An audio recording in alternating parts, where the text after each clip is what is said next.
That's clearance. Have a great show. That's clearance. Have a great show.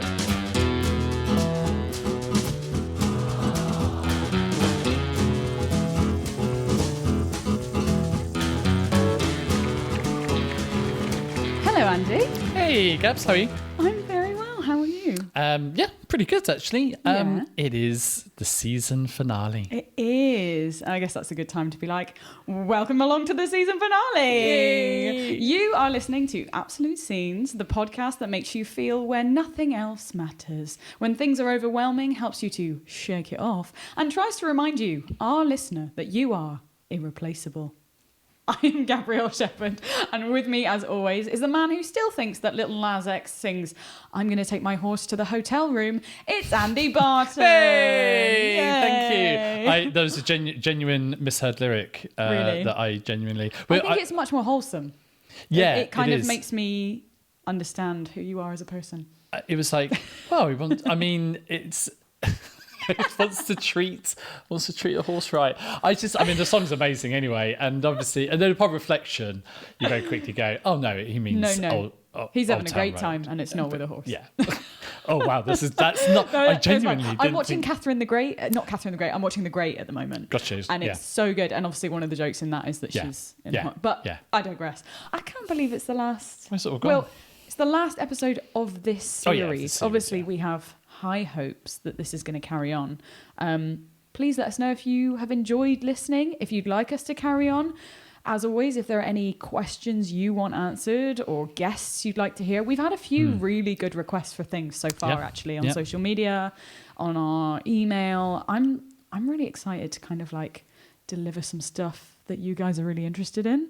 It's been great, actually, and I've had some like really lush feedback from friends, from people I don't know that have just been interested to listen to the podcast. Thank you so much for listening. I really like hearing or listening to people's sort of curiosities and ideas about what we could do or who we could speak to or things like that. The list is long. Yeah. Oh my God, the list is so long. Yeah, so I'm very curious as to where we go from, where we go further from this, sort of not just people in Theatrelands, but what other artists, performance artists, what other things that people are doing creatively.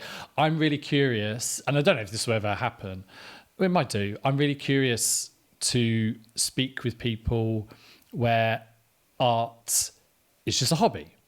So they're professionally something, and I do have a couple of people in mind who I know anyway, who have professions which are highly skilled and highly involved professions, but they use acting or singing or artistry or sort of as an artist as a hobby. How dare they? Or there's another one who's a teacher, full-time teacher of secondary school kids, who is also an actor who acts regularly on the stage here at the Bristol Vic, as well as other places as well, and is also with an album, two albums out as a blues singer and musician. And it blows my mind that people exist. I don't have the capacity to feed myself in the morning, let alone do all of that. I'm lucky I get out of bed. I spin so many plates with a view to sort of like I'm a writer and director and actor, and I love doing all three equally. I genuinely do. But there's always this conscious sort of thing of I don't want to become a sort of, there's nothing wrong with being a jack of all trades and master of none. But do you know the rest of that quote? No, please tell me. So this is always taken out of context. I love it. Well, not that it's taken out of context, but I'm being educated on it. Okay, so the full quote is, "Jack of all trades, master of none, though oftentimes better than master of one." Oh my God. Right? So once you listen to the full quote, you're like, oh my God, actually, like, I think often we're taught, especially as actors, that you have to give every single blood, sweat, tear, breath to this industry, and if you don't deserve to be at the top of your game. And through learning that is obviously not true, because you have to like the game is rigged in certain ways, yeah. and if you don't have the the connections or the it doesn't mean you're not going to get there. And there's absolutely 100 different paths to get there. But I really think, like when we were talking to Tom, if you haven't listened to Tom's episode, fascinating, have a listen. Also, there's a lot of enjoyment about doing lots of different things, and I think often that quote is only half of the quote. Yeah, and that's a I really think good point. when I heard that, I was like, it made me go, yeah, I'm not one thing. And also the world likes to put you in a box. Right? Yeah. And that is dull. It's dull. Look at all and loads of people at the top that we consider top of their game are more than one thing. And so why shouldn't... And funny enough, we don't actually go into it in the interview, but with our guests today, they're a highly skilled and talented composer and musician, and musical director as well.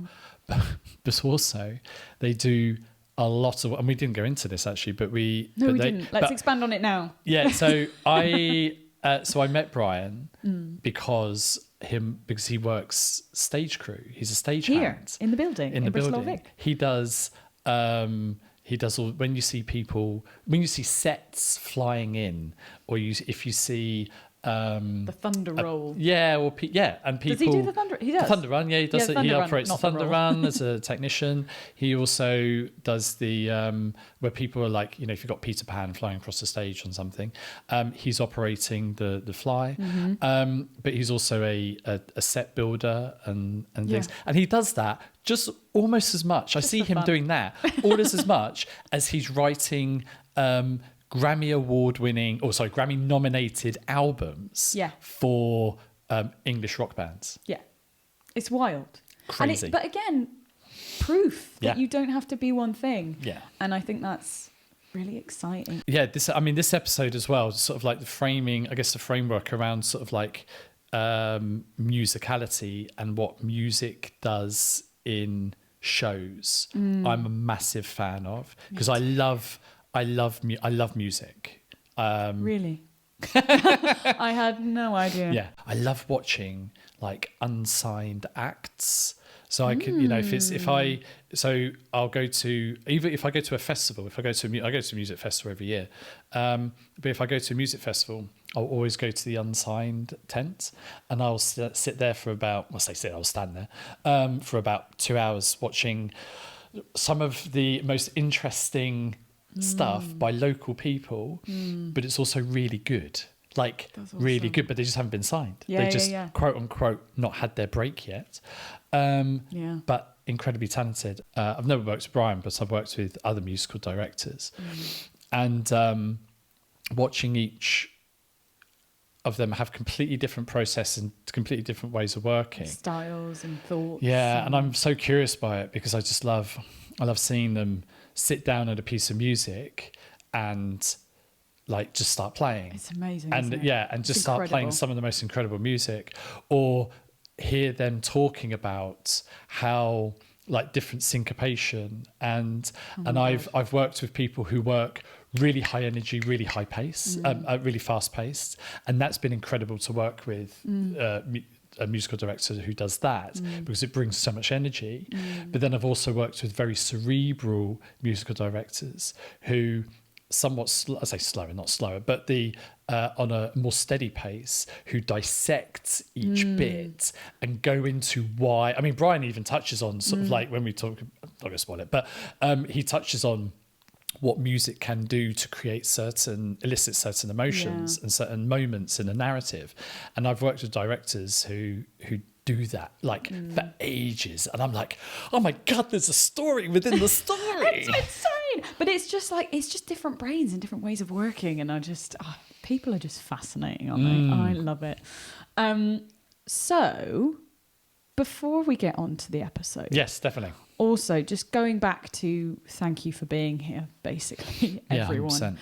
Before we get to the interview, we also wanted to say that I really hope you enjoy this episode. I really hope you've enjoyed all the episodes. I really hope we get to spend some more time with you, because it's been an absolute pleasure, honestly. Promise to stay in touch. Yeah, please.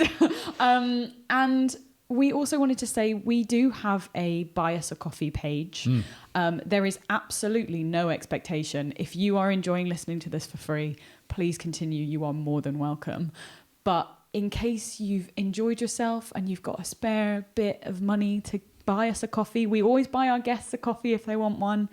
And just kind of help us keep this going. We would be most grateful. There's options to be a member as well, which is like a monthly payment.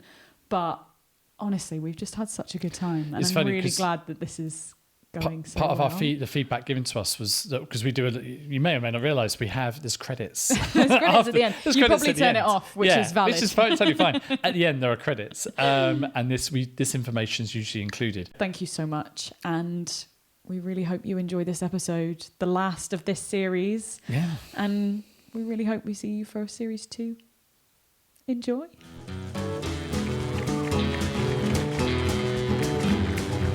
Hello and welcome back. This week's guest is here with us now, and he is a musician, composer and musical director. But his work in the arts doesn't end with his vast musical talents. He's also known to move scenery, fly performers through the air and roll cannonballs high above audiences' heads. I may have used some creative licensing on that last one. His work can be heard in theatres and on music albums around the globe. You may remember him from such audible delights as Stickman Live, Chloe and the Colour Catcher, and his continued work with the British rock band The Heavy. And you may or may not have realised this, but he is also the incredible talent behind this very podcast theme music. It's Brian Hargreaves! Hey! Oh, hello. Hello. A bit blushy. How are you? I'm all right, thank you. It's a very nice day, isn't it? Yeah. It's good, isn't it? Yeah. It's a little bit cloudy, but I quite like a middle ground. That's very British of me, isn't it? It's incredibly British. Yeah. I purposely haven't worn my shorts today because I thought, what do you do? It's hot, it's sunny, but there's a bit of cloud. I don't know. Oh, but you're also heading to Brighton after this, aren't you? So I am. You can always, if you get too hot, go in the sea. Wow. Yes, but it's a bit of a stony beach. I much prefer a sandy bottom. But unfortunately, British beaches.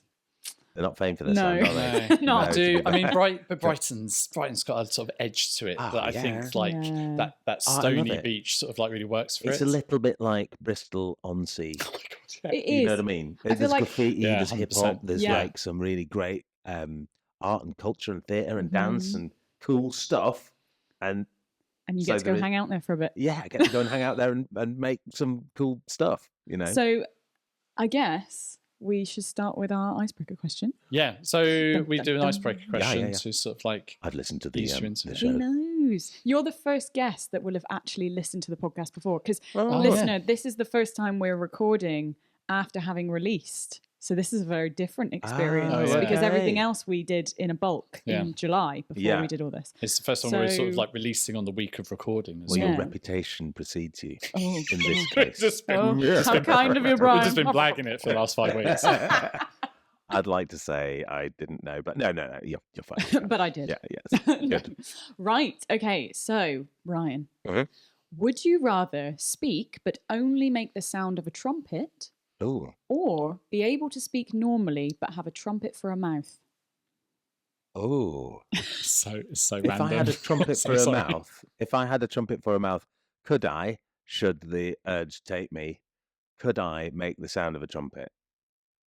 So, I could be chatting away and they go... I mean, I think that would make sense. Yeah. But as though, I guess you'd only be able to make that sound as a mouth makes that sound of a trumpet, rather than the actual trumpet. Yeah. Okay, so it would be a mouth trumpet. Yeah, basically. As you can do. Which we... perfectly, as you've just shown. I would commonly use that in any show that I conversations. When we wrote that question as well, I did toy with using the phrase mouth trumpets, but then I didn't know how we would use that on the regular, All right. Especially like working with various people, but mouth trumpet or mouse trumpet. You heard it here first. Changed to I think I'd have a mouth in the shape of a trumpet, as long as I'm able to make the noise of a trumpet. Yeah. As and when I want. I mean, I love the trumpet and all, but like, if you're constently trumpeting away, people would get annoyed, wouldn't they? Yeah, they'd go, put a mute in it. Brian, for God's sake, never stops trumpeting away. I know, right? Amazing. There you go. But as a woodwind player, I'm much more inclined to play saxophones and clarinets and things with reeds and trumpets. What's your favourite instrument to play? The tenor saxophone. Oh, that is my instrument. Yeah. As a not knowledgeable person, what's the difference between a tenor saxophone and a saxophone? I mean, they're all from the saxophone family. Yeah. Saxophone being developed by Adolf Sax back in God knows when, late sort of 19th century, 18th century. You know, one of the centuries. Take your word for it. Yeah. You could just be making stuff up. And in some ways I am. I mean, it's not like people fact check this. Well, they might. Now you said that. Now you said it. Yeah, they're reading our woodwind instruments. They're not. I would, a saxophone. So the saxophone is the sound is made through using a reed, which is on the mouthpiece, which vibrates and makes a noise. And then the keys change the pitch of the sound. Yeah. Obviously, it's made out of a tube, which can be straight or it can be curved. Most commonly, they're curved. I play the tenor, which is in sort of the middle of the family. So you've got the squeaky one, which is the soprano, using sort of like klezmer and Kenny G. Love it. And then you've got the alto, which is a funky horn. I mean, it's still a bit whiny, isn't it? Oh, too much for you. So, a little bit. And then you've got the mellow sound of the tenor sax, which is like John Coltrane. Sonny Rollins. I hear that one. And then you can go down even further. My mate Ozzy John, he plays a mean baritone, so that's like a nice big horn, which is nice and deep. Reaches, I don't know, another fifth down from where the tenor goes. Great. What draws you to that particular instrument? I mean, what draws me to that instrument? Well, that's the instrument that it all really started with. Well, I mean, when I was 7, I started when music was free. You know, where you didn't have to pay for your music lessons, and you were given instruments at school because there was funding. Yeah, and it was brilliant. So when I was a wee nipper, I had an oral test with with my woodwind teacher, and she selected from people who could sing, you know, and have pitch. I have got near perfect pitch, so I could sing things back to her. Great. And she gave me a clarinet and said, "Right, let's start lessons." So I played the clarinet for a number of years, and started doing grades. And then one day she said, an opportunity has opened up for a tenor sax player in the Lancashire Students Concert Band. And so... is that where you're from then? I am from Lancashire, Burnley in Lancashire. Oh, nice. Yeah, I mean, some might say nice. From what I've heard, friends that are from say it's they like it. Very pretty in parts. Well, there we go. You know, like everywhere, you can't have it pretty everywhere. And so I then went on a journey with the tenor saxophone. And I think I must have been 10 or 11 when I'd learned to play it to a high enough standard to then join a 60, 70 piece youth concert band, and then that's what I did. Every other week for, gosh knows, I can't even remember, but it was brilliant. And we'd go touring every year. We'd have a repertoire. It opened my eyes to new and interesting music, classical music. You know, we didn't listen to classical music at home. You know, I mean, Mum and Dad have always played lots and lots of music. What kind of music? Well, I mean, anything from rock, reggae. I mean, Dad loves Free and Bad Company, and you know, Paul Rodgers. I love Bad Company. Oh yeah, love Bad Company. Thin Lizzy, Bob Marley, Beatles a bit. The more Stones than the Beatles though. My first gig was the Rolling Stones with my parents, which is that's very cool. Pretty cool. How old are you?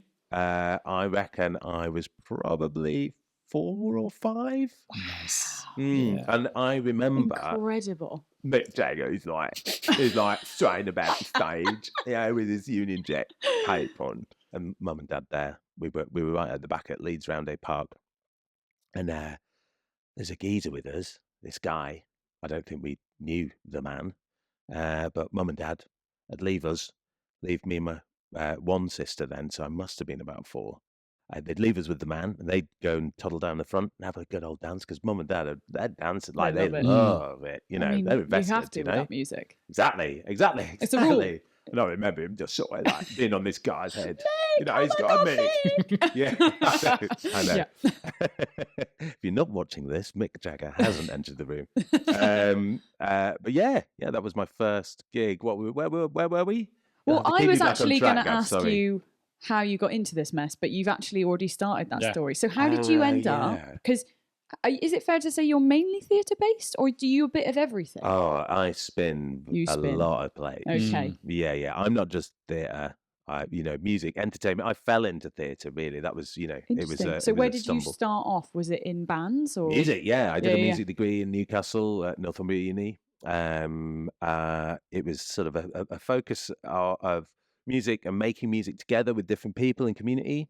It was really good, but the course was sort of gradually winding down. Yeah. And so our year was the last year, which was really, really difficult, and that funding cuts. And I was about to ask. They kept shoehorning different. We had a different tutor every year, and it was really hard, actually. I worked closely with the drama course and people in the visual arts as well. Okay, cool. I made work with one of my friends, Gideon. We made a piece about synesthesia, which is incredible! It was quite bonkers. Yeah, if you don't know what synesthesia is, it's where it's kind of all your senses are mixed, right? So you like smell colours and that kind of thing. Yeah, it's incredible. Such a cool like condition. That was So the idea was it was a serial piece. So I had tone rows written out, and basically people could play whatever they want if they felt. They had a little orchestra at the back, and they could play a series of notes. Excuse me, sound like Trump with my wet whistle. They could play whatever notes they wanted, which related to projections on the wall. And then I had my friend Gideon in a blindfold on the floor, and he would paint what he heard. Oh wow! Oh yeah. That was a good one. I was like, really fun. That is I could so, see that it was going really down odd. so well at like the turbine. Yeah. And the slides, I think Gid had taken the slides. He'd taken the slides. He worked at Old Orleans, this cocktail bar at the time, and he'd taken pictures through all these bottles and things, and had all this abstract imagery. It was pretty cool. I bet, yeah. That was a pretty cool piece. I was quite proud of that one. What's Gideon doing now? Is he in... He's a professional photographer. Oh, is he? Yeah. Well done, Gideon. The G-man. He was my best man at my wedding. Oh, in fact, I might see him. He lives in Worthing, so shout out to the G-man. I might see him this week. I don't know. That's see. Great. Yeah. What really excites you in the work or about the work that you do? I suppose making new stuff. Making new and interesting things. I mean, I work on so many different projects that it's very difficult. I'm very invested. Once I'm in it, man. Hey, that's me. New work is being made at the minute with the band The Heavy, who I'm doing a bunch of arrangements for, and Nice. new strings and horns and whatnot. And we've recorded quite a bit of the horns at the moment, so that's new material. Because they're from Bath, aren't they? They are from Bath. Oh, yeah. are they? I didn't realise that. Heavy are from Bath. Yeah. Nice. So I met the singer Calv outside a studio. We were hanging outside a studio one day. I love that. And but it wasn't The Heavy. They were, it was just humans. a guy it was just a guy on the street said, "Oh yeah, you play the saxophone." I was like, "Yeah." It's like, "Do you want to, put some stuff down with me?" I was like, "Yeah, of course." Yeah. And we put some stuff down, and then I never really, and I got Never a left. trumpeter involved. Yeah, and then I'm staying. yeah. And then that was then released under they were called the Snugs at the time. So yeah, Struggling is a tune, and that was released on I can't remember who it was released by anyway. And then I didn't know that had been released, and then they come back for more. Oh, would you like to do this? Yeah, sure. That's the best. It's so interesting, isn't it? I was talking about this with my partner the other day about how those little steps then influence so much of the rest of your life and massively. Your career. And it's just like, going, if I hadn't said yes to that random guy outside of a studio. I mean, but it's the interesting thing about that really is that, so like I moved to Bath. I did not know anybody. I think How old were you when you? It was just after uni, so it was I was about 21. I knew no one apart from the person that I moved down with, and that's quite a story anyway. But I needed to find my people, Yeah. And so we used to hang out at a pub called the Hat and Feather at the top of Walcott Street, which was like, it was just a brilliant pub. Loads of people know it. It was a music pub. There were DJs, Love it. just free-thinking, lovely people there. We used to hang out there in the Bell, and I met a guy, Jules.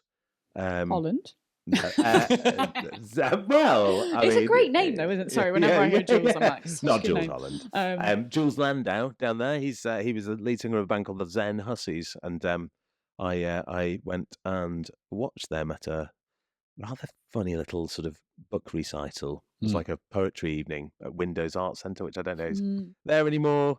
Anyway, I burst in. I'd had a few pints. Oh, yeah. I was like, oh, right, this is quiet, isn't it? Anyway, I then joined a 3-piece band who were absolutely bonkers. It was like Bonzo Dog Doodah Band, Mad Cap, sort of ska, swing, trad jazz. It was flipping awesome. Everyone wore a suit, and it was really good fun. And the emphasis was on stage, and we had little things that we'd say within the performance, and I don't know. Yeah, it was a quite real theatrical time. then. Really theatrical. Yeah. Great. Yeah, and it sort of evolved, and then we got more people on board. Like we had Ben Zen, the trumpet player. He now lives in Bordeaux. So there's a 2-piece brass, and then my mate Fluff, Ian Ross, is a trombone player. Oh, he was a trombone player. He's now MD for Wise Children. Oh, really? Ian Ross? I haven't heard of them, actually. No, I don't know who that is. Who's that? Have I met Ian? No, have I met Ian though when they were last here? I can't remember. I don't think I did, because I think did he do it for Wuthering Heights? Mm-hmm. Yeah. So I was a very tall that's man. it. So I didn't meet him because I'd only been here for about 6 weeks. Oh, okay. So I was still establishing myself fresh and green in the Bob family. But so me and him, he lived in Bath. He lived at the other end of Bath, and we'd done we were played together in this band called the Zen Hussies, and he'd said to me, "Why don't you? I've got a recording to do with another band. Would you like to come and do that?" I said, "Yeah, of course." So he played trombone, I played sax. There's another guy called Rob Webb. He played trumpet, and we started playing with this other band. Think they were called, and we did this recording with them. And they were also, the two of them were also playing with a band called Babyhead at the time. And I'd seen them at the Hat and Feather, and they'd blown my mind. Like high energy, ska, hip hop. You were like, I want some of that. That's cool. I was like, I want to do that. That is cool. Yeah. And I'd only seen them with Rob playing the trumpet, and then obviously Ian was playing the trombone with them, and it seemed like the natural thing to do. So we all used to, me and Ian used to travel from Bath to Bristol. I couldn't drive until I was 36. So, It's fine. a few years ago. No need he to used drive. to do all the Expensive. driving, thank God. And we played with this fantastic band called Babyhead in Bristol. So you've been involved with a lot of bands then. Yeah. So what would you say, not just within music, but like do you have a favorite project? Like what's your favorite thing you've ever done? Or like favorite genre or theme? Like, is there something that you're like? I mean, I just like telling stories and like making music. I wouldn't say I've ever had a favorite as such. My work with the Heavy is just flipping brilliant, and it's taking me around the world. And we've done some really cool stuff. I've been on Letterman. We've been on. I saw that. It looked really fun. Huge. Being seen by 80 million people, whatever. That's pretty cool. How was that? How did you feel about that? It was really cold. It was a really cold studio in New York. Yeah. We were. The 18 million went in there with their body heat. Because we used to go to New York quite a bit, and we'd get put up in this really cool boutique hotel, and oh man, it was like proper rock star stuff. It was well cool. Yeah. I was a bit younger than I am now. To play on Letterman was it was pretty awesome. But cold. But that that was a time. It was a while ago now. So that's kind of up there with your favorite. Oh, definitely. Yeah. Or like huge festivals, played at Glastonbury loads, like with loads of different people. Yeah. Favorite project? Oh, I don't know. I don't really know. It's just been so much. That's really nice. And would you say as a whole you've enjoyed most? What percentage? Like, have you had any tough projects, or have you enjoyed? Oh yeah, I've had some really tough projects where I've sort of MD'd / music consulted for someone else's music. Yeah. Oh, how is that? That's I mean, it's fine. Like it's cool. Yeah. It just depends. I one springs to mind. Oh, I hate being. Don't name it. I hate being. You don't have to. I'm not going to name it, but it was really quite horrific, actually. We've all had them. Yeah, we've all been there. Well, I think what made it quite strange was I wasn't used to the environment, so I was working with a dance company. Oh, cool. Which is great, but contemporary dance, but dancers or in dance world, people with the dance, the lords of the dance. It was all contemporary dance, and it was telling our story. I can't tell you what the story was because it'll just give it away. It was really cool music written by another one of my friends, and and I'd sort of made the soundtrack, and we'd made it as we went along. But I think what made it really challenging was the environment we were in because of dance world. Dancers are kind of told what to do and told that's rubbish. Do that again. Yeah, it's really brutal. Yeah. I'm not used to that. Shout out to dancers. You are incredible people. Big up the dance crew. Yeah. For just being really brave. Really resilient. Yeah. And super fit. Yeah, super fit. And they were doing some awesome stuff. And I'm like, wow, that's so awesome. And this guy who was directing it was just like, no. That's terrible. Again. I was just like, oh my God. Like that one's just done a flip off of their head and they're yeah. You've landed on our toe. Like, that's pretty cool. Yeah. And it was visually incredible. And the music, what we put together was really flipping cool. And especially when it was cranked, loads of bass. Yeah. Whoa, Yeah. it was really good. But it was a really, really tricky project. And in fact, the guy who was directing told me to make changes to the score after we'd done the dress. And it was about an hour before we opened. To which I was like, hey, I'll make these changes, but then that's me. I'm going to go. Okay. I felt it was under an immense amount of pressure unnecessarily. So I wasn't used to that kind of way of working.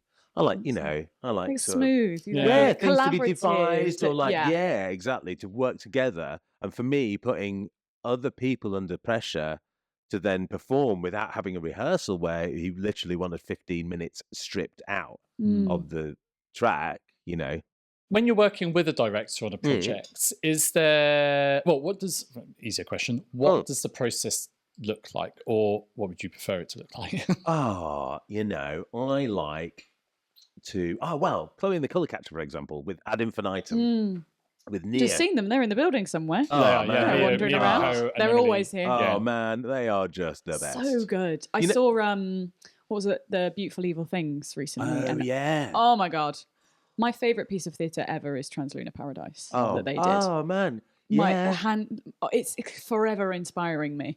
Did you see Odyssey? Did you see that? I missed that one. Odyssey. Yeah, that was before I came to Sissy. I mean, that's just magic. I saw that at the Edinburgh Festival with Stickman live. I mean, this is like going back from that must have been 2009, maybe. Yeah. And it was one man Odyssey, and it was George. Man. It was George. Yes. Yeah. And he contorted himself. He moved himself.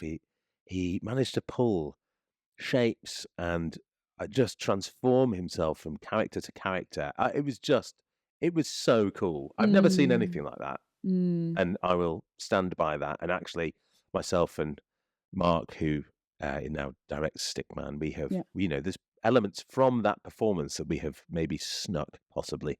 Thanks, George. I think we were talking about this, nothing is original, right? Everything is stolen. And as long as you're not direct, but inspired by stuff. It's so important. You take that energy and you're like, wow, this is incredible. It's important. Otherwise, where do we get, you can be inspired by nature, you can be inspired by other people. Yeah. I think it's important to take that feeling and that imagery and, not steal it, but be inspired by it. Yeah. Do you try and work as closely as you can with directors for the overall, or do they give you a lot of? I think you got to have a vibe, with Chloe, with Nia, and we had meetings months before we made the show, We made it before Do you generally COVID. have meetings quite?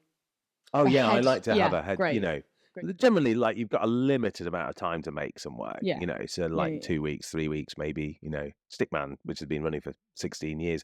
16 already. Yeah, Wow. was written in 3 weeks. I mean, the story's there, but like it was devised and made and performed in 3 weeks. It's crazy. I mean, that's pretty It's mad. Wild. But yeah, so I would generally, you know, with regards to writing music, you know, me and Nia had meetings about how the music should be, what he saw it like, you know, how his vision of a soundtrack was, and then I'd make some offers, you know. Yeah. So I'd go away and write Beyonce inspired power ballads or you know, Classic. but then using my equipment, using my kit to generate a sound that was obviously, you know, mine. Your so vibe, yeah. Yeah. So in that show, I used my Fender Rhodes piano. We had like soundtrack drums. I used my guitar. Quite often, there's no room for saxophone in theatre because it's too blinking loud. You know? I never considered that. Actually. Yeah, that's a good Although point. I have shoehorned it into a few things. Can you not put like a mute? Is it too quiet if you mute cannot it? put a mute in a saxophone. No. You can put a sock in it. Yeah. Does that work? It won't blow. Is that where that phrase comes from? I usually like. I'm usually quite good with etymology of phrases.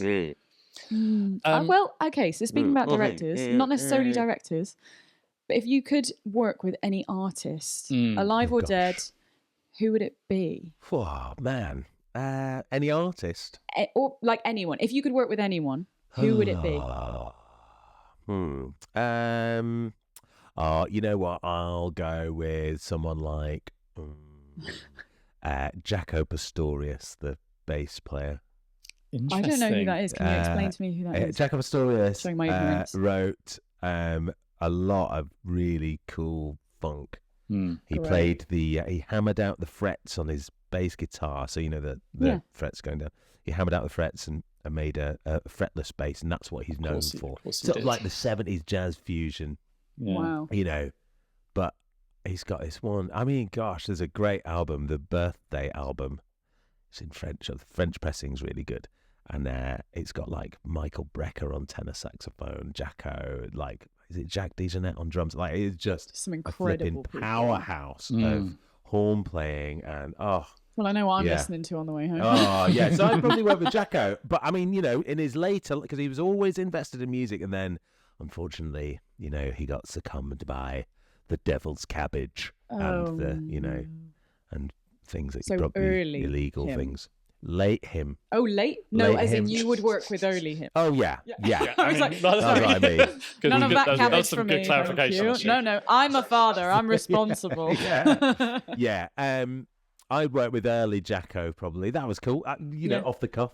Yeah. Ask me tomorrow. I'll probably pick someone else. That's fine. Yeah, I guess it's like how you feel on that day and like what kind of vibe you're in as well. How a lot of the absolute scenes manifest. Yeah, like, I mean, it can change. That was one of my scenes actually. They do this. Let's jump in then. I mean, I can go there if you want. I mean, let's it can be one of them. Yeah. It's naturally let's do it. You jump into the absolute on the birthday album. Oh God, there's a couple of real gems there. I mean, there's a lot of jazz wangle. Yeah, you know, jazz wangle. Jazz wangle's a bit much, you know, and it does go on a bit, like, but you know, just some playing. The intro to it starts with a pickup snare, clap, and the whole band comes in with this tirade of horns, with a solo by Michael Brecker over the top. It is absolutely dreamy. Amazing. And the song is called "The Chicken." And for any musicians out there who play horns or have ever been in woodwind land or a jazz band at school or whatever, you'll know The Chicken. Okay. It's a classic. I mean, it's, you know, it's one of those, it's so classic that school bands play it. It is that good. Okay. So it's become like an institution. Yeah, it's a great tune, you know, and hey, you know, don't diss me on this, that, you know, it is a good tune. Right. Yeah, so if you listen to that and walk down the street, that will be, it just brightens your day, you know. Yeah, no, you're answering exactly as I was asking about what sort of stuff it conjures and it does to you. It's confidence, smile, happiness, you know. I mean, it's just masterful. It's simple, and it's based over the same riff, And do you always come back to it? Is that one of the things that you're constantly thinking about? It's a brilliant tune. Yeah.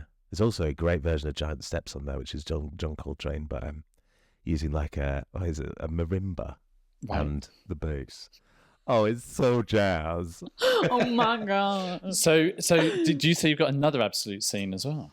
What else could we do? Well, I mean, you don't have to. I mean, there's no... I mean, there's one for you.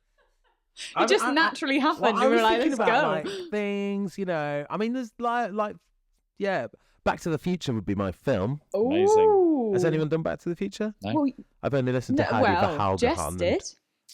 Jess said she turned Back to the Future. Oh, she said, yeah. It wasn't her absolute scene, but she was talking about how she wants to turn it into a playable video game. A playable video game. Yeah, she did. Wow. I mean that as a concept is really good because it's the most sort of live action cartoon. Yeah, I agree. 100%. I think, you know. Yeah. Have you seen the musical? Not yet, but I'm waiting for a time when I can take my little boy. Yeah, that's fair. Because I think he'd flipping love it. Okay. How old do you think he has to be before? Oh no, we could go now. Yeah, it's just pretty. I mean, I've just been really busy, guys. You know what I mean? I'm like really employed, so. What is it? Because I just want to do it now. I'm a massive. I don't want to make this about Back to the Future wholly, but I'm interested about why it's an absolute scene, or at least the whole film could be an absolute scene. Yeah. Absolutely. So what is it about this film that causes that? Makes that an absolute scene for you? I think nostalgia is quite a main thing, and I think that's the thing with every absolute scene. Really, you know, if you trace it back, you know, it'll make you feel something from when you were little, or you know, I remember watching that with my sisters at Christmas, you know, and my parents. Like, it was so cool, you know, and it's just so quotable.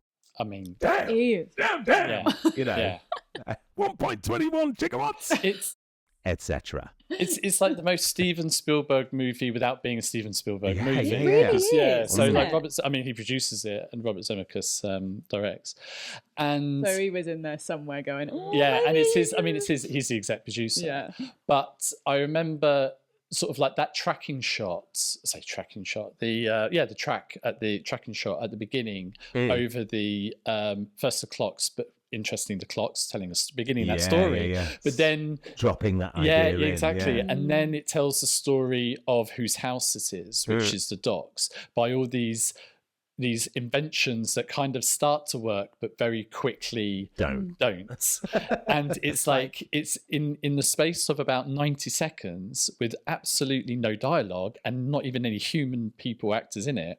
It's already started to drop hints about what we're about to about the narrative. It also tells you about one of our protagonists and the fact that they're potentially an unreliable narrator anyway, because their things don't always work.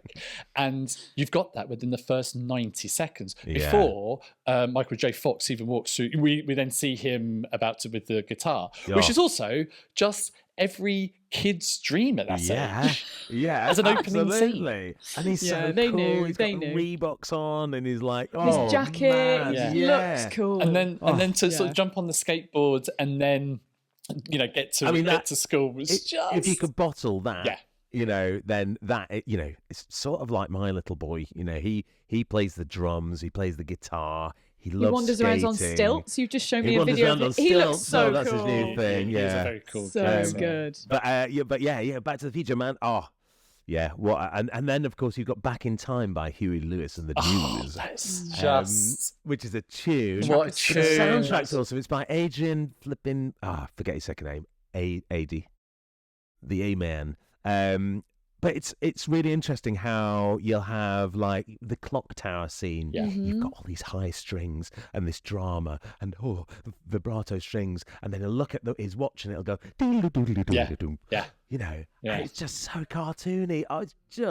It's perfect. I love it. I think that descending scale was a big. When you watch sort of films that Michael Kamen was the composer of, like Die Hard, that to create tension, or either creating tension, but also by leaving a cliffhanger as to what is going to happen in the next moment.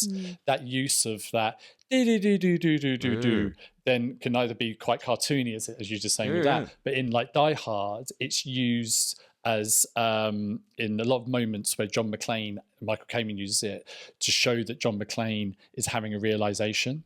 So it's like a cliffhanger moment. And what he does is that he kind of, I guess, musically almost tries to push, or he at least maps out that cliff that you've been left on by using descending scales. It's a steer, isn't it? It's sort of saying, you invent a theme, and then that theme can be a different, it can be extrapolated upon or made into a different idea. But like, if you're waiting for that theme at those points, then it sort of supports the story. I just think that's just a brilliant device for storytelling. Yeah, I agree. Because it's all about story, right? Turns out they knew what they were doing. Yeah, I know, right? Is that so? I guess my natural question next is that something that you are either influenced by or you try and replicate in your own work?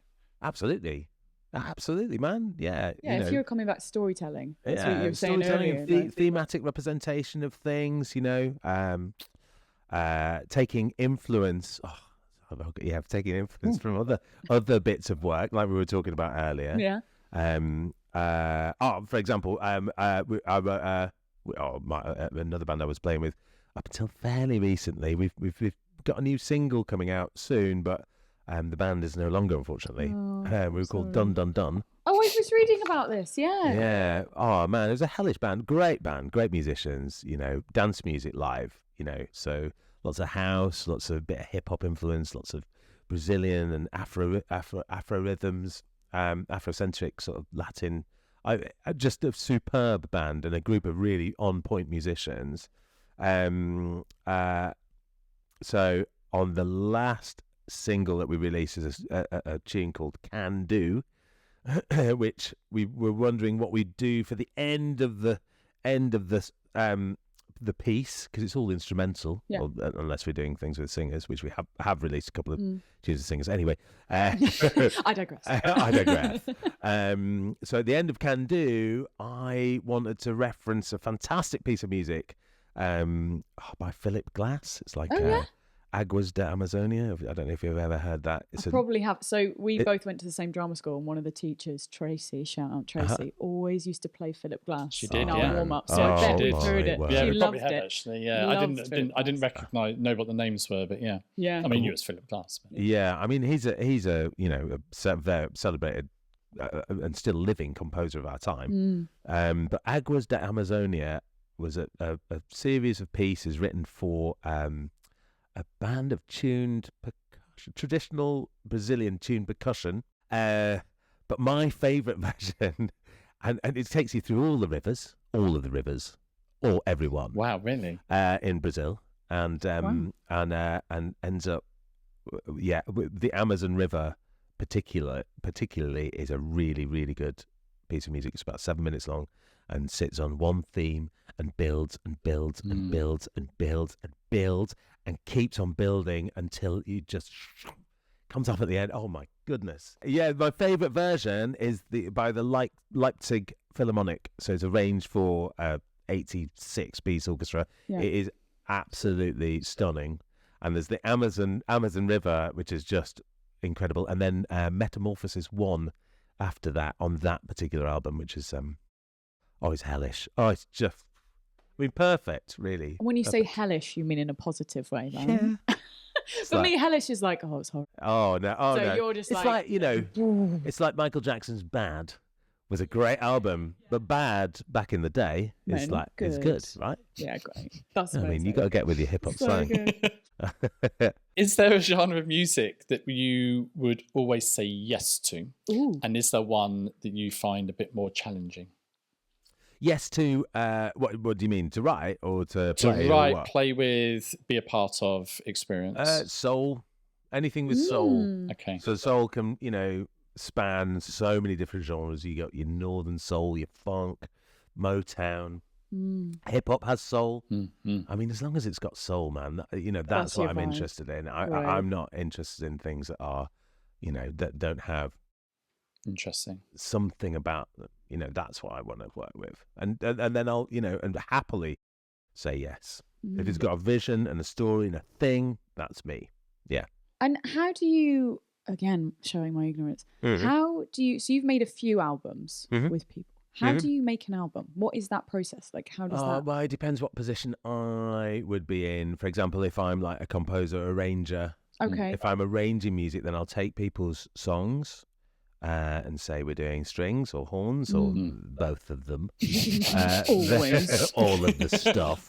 Phil, there's a strong suggestion of what you say to the musicians. So I will take the songs, and then I will talk to the band or the group of people that are doing it, or the director or whatever, and then I will take their ideas, and then I will come up with take their ideas, and then I will come up with arrangements based on their ideas, and then suggestions and offers as to how it could progress or how it could go, Yeah. So quite often... So lots of offering in your working. Yeah, because you... Collaborating. Yeah, remember, sometimes when you're making work or you're arranging strings, for example, for someone, then, it's there. I'm trying to enhance their vision, I'm not writing something for me, I'm writing something for them and for us. So it just helps to have a collective and similar vision in order to move things forward and make things really cool, And actually jumping off working with people, you on your website, darling, a little bit out of date. I read that you work very holistically when you're MDing. Yeah. So what does that mean? How does that work for you?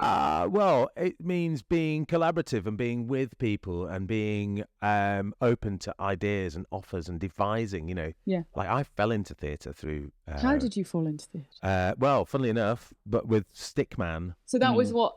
Yeah, so... That's so nice. Yeah, oh yes, so you're still there. Doing it? I mean, I've been away and I've come back, But literally today... listener is going off to do it now. Yeah, had you met Sally before it began, or me and Benji lived together? Benji's my mate from right, Benji Bauer. Years ago. Yeah, Benji B, the B man.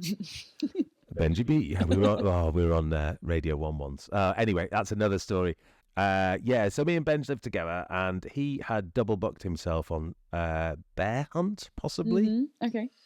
And we made music. We lived. We did everything together. Cooked all Best that. Friends. Yeah. He's a dude. Yeah, he's a bezzy. He's a good egg. Yeah. So one day he sort of said, "Look, I've got this thing that I can't do, because I'm doing whatever. Would you like the chance to audition for it?" And so I then met Sally. So, sorry, audition. So you weren't MDing, it was No. in it. I was playing in it. But so Stickman's a devised piece. So it was Stickman Live, which is still 16 years later, still going strong. Coming to a West End theatre near you. So it's a devised piece. I met Sally, and I was playing all sorts of bits and pieces like the ukulele and sax, and she looked at me and went, "You can act." And I was like, "Oh, Can I? Yeah, maybe." I was just like, "You're doing it right now. How's your Father Christmas?" And so I did a ho ho ho. I did like a traditional Father Christmas. Oh, I like that. Yes. Stickman, you excellent friend. And I could see Benji go, "Oh, he's not going to be able to play all the music because he's now going to be plumbing acting, isn't he?" And then we did 3 weeks of rehearsal, and I ended up doing, being various characters as well as playing music over the top of the pre-existing soundtrack. There was 3 in the cast. There's 1 musician, which was myself, and then there was Mark Kane and Emily Pollitt were the original Stickman and Stick Lady Love. The title of the show is Stickman, all about this one character. Are you the live bit? Well, I am the live bit. Yeah, exactly. The living, and then the Stick Lady does everything.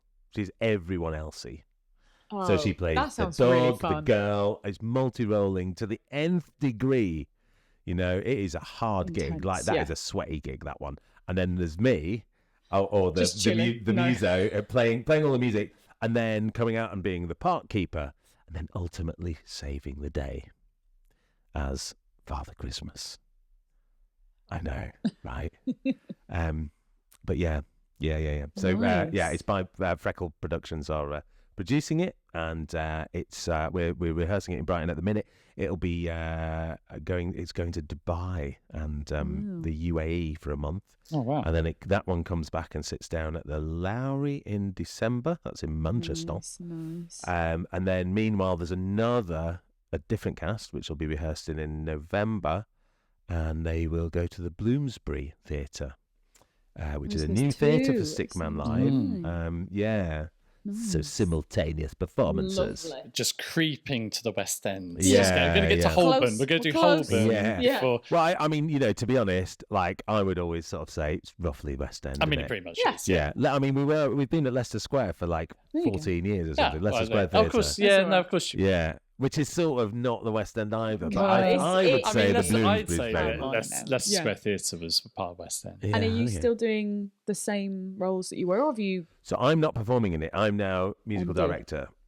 And Sally Cookson, who originally directed it, is no longer directing it. But Mark Kane, who was the OG Stickman, he directs it. So me and him are Firm friends. tour de force. Yeah, he's a really good mate. We went on the road for like 4 years with this, so we know it inside and out. And it's a pleasure to be custodians of it, because ultimately, a different cast lends different attributes, different characters. It changes it up. Absolutely, there are lots of songs and lots of really, really great performances. And we'd sort of like to keep that devised feeling. So people can offer things. Ultimately, we know what we want, but there's room for play. Yeah, there's and room nuance. For, It's That's the best. it's cool. I think it is really difficult where you have to step into something and they're like I think a lot of musicals do this, where they're like, well, that's how you got to say the line. Yeah, that's how you've got to stand. You stand in box A17, then you travel to D5. Yeah, and not all of deliver the line and then get off stage. Shut up. Via E23, 4, and 7. Don't ask me how you skip the 2. Make it happen. Yeah. And I think it's really nice when you get to step in and feel like, because we're all artists, right? So being able to do that is just so lovely. Yeah. So I'm glad that that's the vibe that you've got. Yeah. It's and being from a non-traditional background, like as in I'm a musician that's come into theatre and then love the theatre. It's brilliant. I love telling stories, and this is a real it's like one of the producers, Jen, she always refers to it as a Homeric quest. It's quite a good. It's like a Stickman. To give you some context, this Stickman lives in the family. What? Yes, exactly. No way. But he's not a guy in a pepperami suit. You know what I mean? Oh, damn it! I know, right? That's what I was hoping for. Come on now. So he's a person with a stick puppet, and we believe that the two are inextricably linked. Love it. So they both go on a journey together, but it's really just one person. Yeah. Okay. And what the really cool thing about this piece of family theatre is that we, children and families want to know what's happening to Stickman. They understand the book, they've read the book a million times, but like to transfer that onto the stage in a 52-minute piece, with essentially a book that's 20 pages long. But it's got fantastic. It's by Julia Donaldson, who wrote the Gruffalo, and Axel Scheffler, who illustrated both the Gruffalo and Stickman and loads of other JD books. It's just it's a Homeric quest. So he goes out, he gets picked up by a dog, he gets thrown into a river by a girl, pecked by a swan, uses a bat, covered in sand. And just all the adventures. And it's a tale of the seasons, and it's beautiful. There's some brilliant music, and I've just it's really cool. This is terrible. What have you done? Well, I've just had a thought about the Rick and Morty episode of Pickle Rick. Oh yeah, and I'm wondering if they may have stolen your idea. But no, they did. Dan Harmon did. It's very different. My little boy, my big boy Bruno, he gave Herbie a Pickled Rick poster. Oh, really? Yeah, and when he was really little, and Herbie referred to it as the eye gherkin. The eye gherkin? Yeah, because it's a gherkin with eyes. Excellent. Eyes, yeah. Yeah. Is there a musical instrument that you've never learnt but you'd be curious about to explore or learn?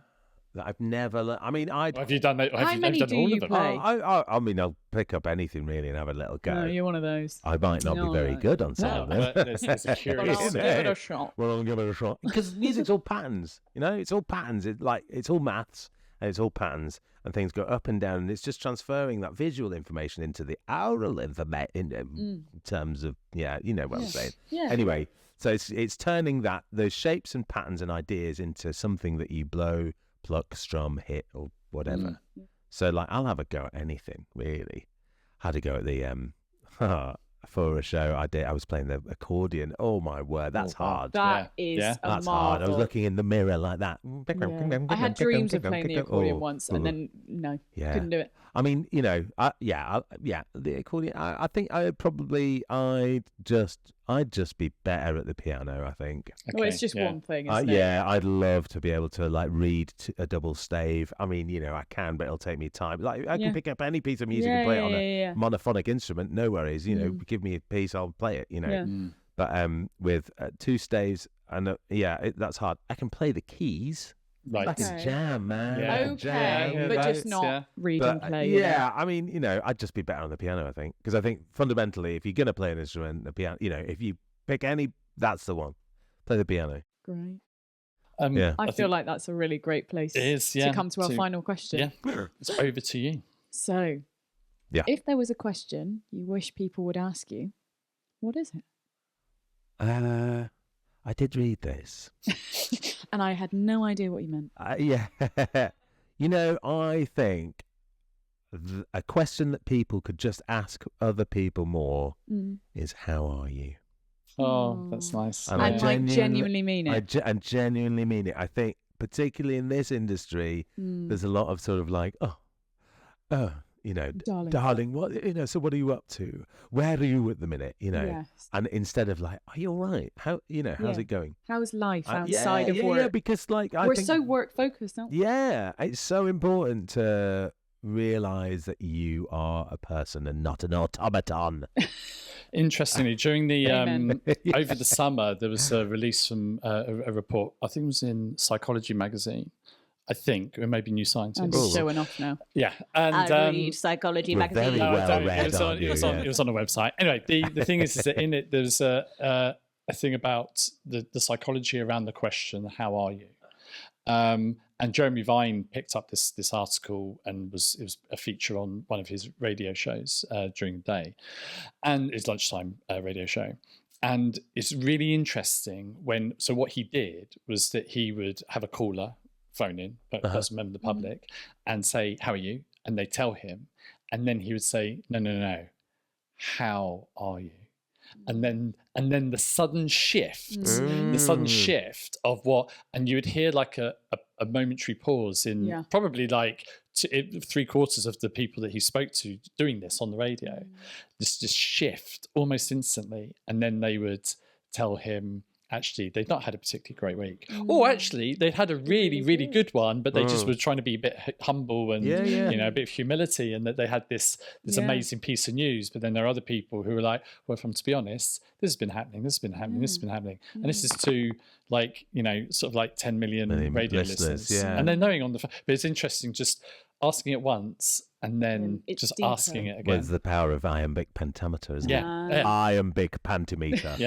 Yeah, absolutely. Well, in that case, if you'd like to answer it, how are you, Brian? I'm all right, actually. I have nothing to grumble about, particularly. That's great. It's a beautiful day. I'm hanging out with you two lovely people. Yes, bless you. Yeah, I know. Yeah, and I'm about to go to the seaside, so I'm doing pretty well. And we make work to entertain people and make people happy, and that's what I like doing. That's what I love doing. That's what I do. What a way to end. I know. Well, thank you so much for coming. Absolute pleasure. And for creating our incredible theme tune. It has been such a joy to listen to it when we've been editing and stuff. And this is, I don't know if you may have realised, but this is in fact our season finale as well. Yeah. So, wow. Thank you. I feel rather privileged. No, Thank you very much. We're honoured. We're honoured to have you. Thank you for joining us. And I guess you for Well, we're not going to say anything to these people until probably next year. We'll hopefully we'll see you soon. Yeah. Loads of love to you all. I hope you're all well, and ask people, how are you? Yeah. I've been Andy Barton. I've been Gabrielle Shepherd. And I've been Brian Hargreaves. And this has been Absolute Scenes. See you next time. Bye. Great show. You've been listening to Absolute Scenes, written and hosted by Andy Barton and Gabrielle Shepherd. Produced by Synchron Productions in association with the Bristol Old Vic Theatre. Music by Brian Hargreaves. Marketing and communications by Dylan Tozer, Amanda Adams and Gabrielle Shepherd. Please like and subscribe in all the usual ways, depending on the platform that you're devouring this on. We've also set up a page on Buy Me a Coffee, where if you feel so inclined, you can become a supporter of the pod and help us and our guests. But honestly, we're really glad to be in your ears, so absolutely no pressure. And tune in next time, where it will be much the same, but different, like each of my visits to my barbers.